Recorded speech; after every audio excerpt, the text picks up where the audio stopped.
I didn't fall for her because she was perfect. I fell for her because she felt safe. She listened when I talked, remembered the small things, and spoke about the future like I was already part of it. When life hit me hard, she was the one telling me she had my back.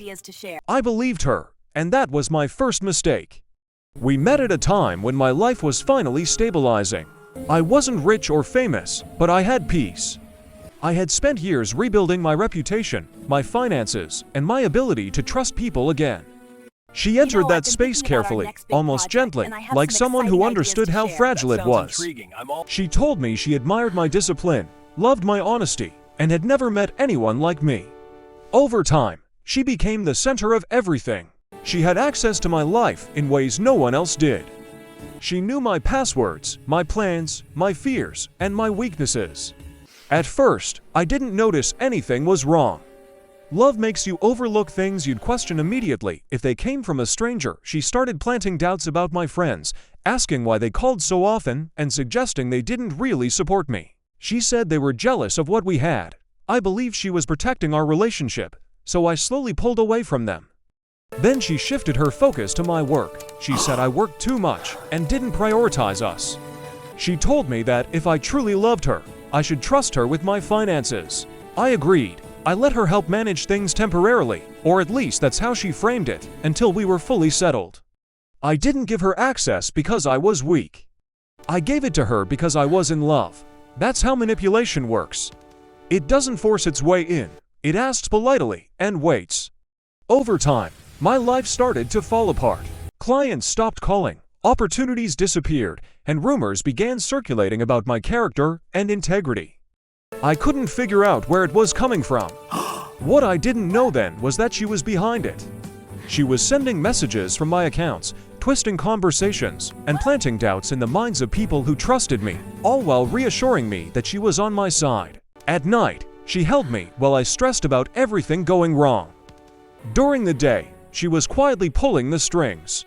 The worst kind of betrayal isn't when someone openly hates you. It's when they smile at you while slowly tearing your life apart.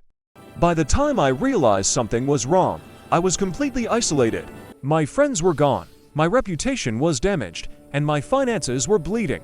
She had an explanation for everything. She kept telling me it wasn't my fault, that people were against me, and that she was the only one I could trust. That's when it finally became clear. She didn't want a partner, she wanted control. The truth came out by accident. A message popped up on her phone while she was in the shower. I hadn't planned to look, but the name caught my attention. It was someone I knew, someone who used to trust me. The message said, "He doesn't suspect anything, keep pushing. He's almost finished." Reading that made my chest tighten.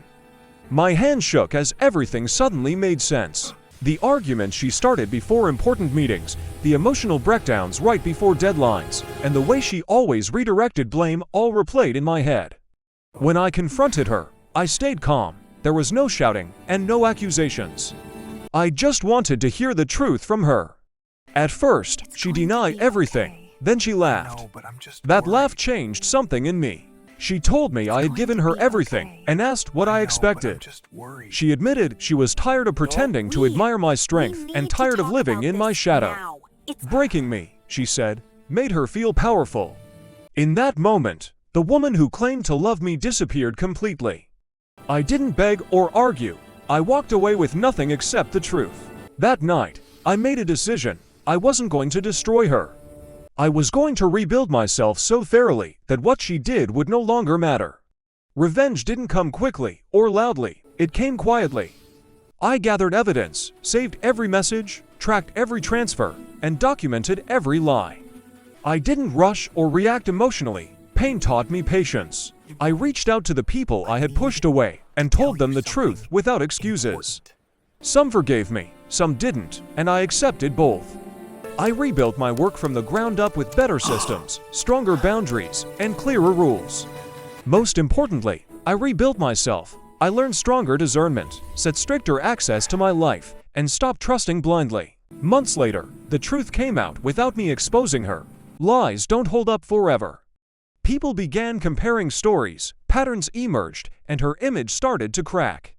She eventually tried to come back with apologies, tears, and long messages about regret, and not knowing who she was back then, I didn't respond.